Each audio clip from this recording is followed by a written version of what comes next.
अरे जस करनी तस भोगहि ताता, कौन बड़ी बात है। ईडी, सीबीआई, न्यायपालिका, इसमें तो सामान्य तौर पर सबकी पेशी होती है। और जमानत जैसे ही मिलता है कि ये लोग राजनीति में चित्कार करने लगते हैं। भाई, संपत्ति सृजन आपने किया, आपने परिवार को भी नहीं बख्शा, तो राजनीतिक श्राप तो लगेगा आपको ना।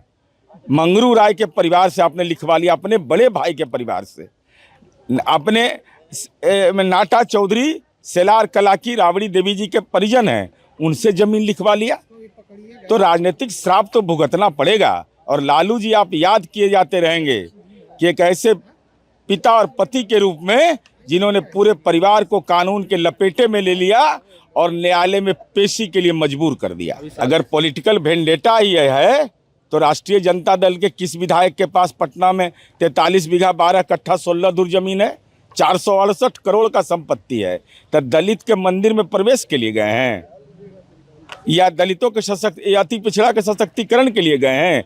जस करनी तस भोगहि ताता। माननीय Tejashwi Yadav ji political cyber fraud हैं, मैं पूरी जिम्मेवारी से कह रहा हूं। एनसीआरबी ने जब 2022 का डेटा 2023 में जारी कर दिया तो 2025 के मार्च में आप कैसे कह रहे हैं? कहाँ है 2023 का डेटा? कहाँ है 2024 का डेटा?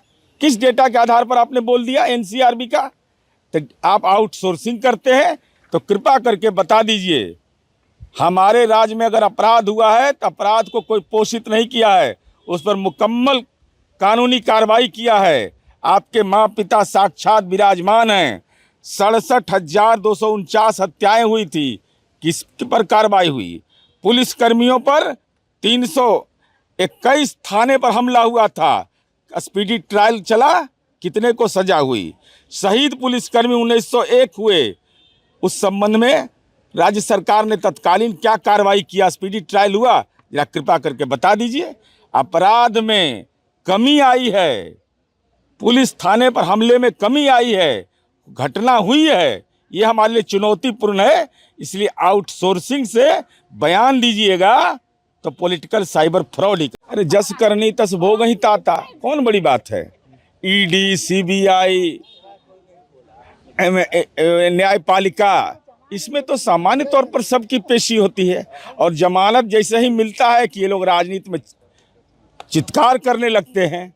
भाई, संपत्ति सृजन आपने किया, आपने परिवार को भी नहीं बख्शा, तो राजनीतिक श्राप तो लगेगा आपको ना।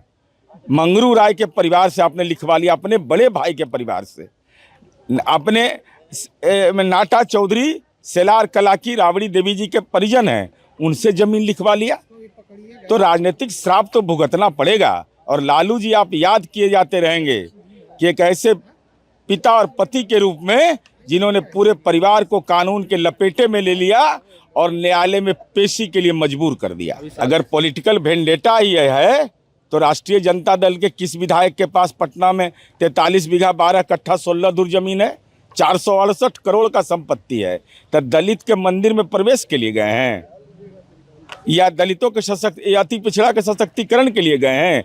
जस करनी तस भोगहि ताता। माननीय Tejashwi Yadav ji political cyber fraud हैं, मैं पूरी जिम्मेवारी से कह रहा हूं। एनसीआरबी ने जब 2022 का डेटा 2023 में जारी कर दिया तो 2025 के मार्च में आप कैसे कह रहे हैं? कहाँ है 2023 का डेटा? कहाँ है 2024 का डेटा? किस डेटा के आधार पर आपने बोल दिया एनसीआरबी का? तो आप आउटसोर्सिंग करते हैं तो कृपा करके बता दीजिए, हमारे राज्य में अगर अपराध हुआ है तो अपराध को कोई पोषित नहीं किया है, उस पर मुकम्मल कानूनी कार्रवाई किया है। आपके माँ पिता साक्षात विराजमान हैं। 67,249 हत्याएं हुई थी, किस पर कार्रवाई हुई? पुलिस कर्मियों पर 321 थाने पर हमला हुआ था, स्पीडी ट्रायल चला, कितने को सजा हुई? शहीद पुलिसकर्मी 1901 हुए, उस संबंध में राज्य सरकार ने तत्कालीन क्या कार्रवाई किया? स्पीडी ट्रायल हुआ? जरा कृपा करके बता दीजिए। अपराध में कमी आई है, पुलिस थाने पर हमले में कमी आई है, घटना हुई है, ये हमारे लिए चुनौतीपूर्ण है। इसलिए आउटसोर्सिंग से बयान दीजिएगा तो पॉलिटिकल साइबर फ्रॉड ही।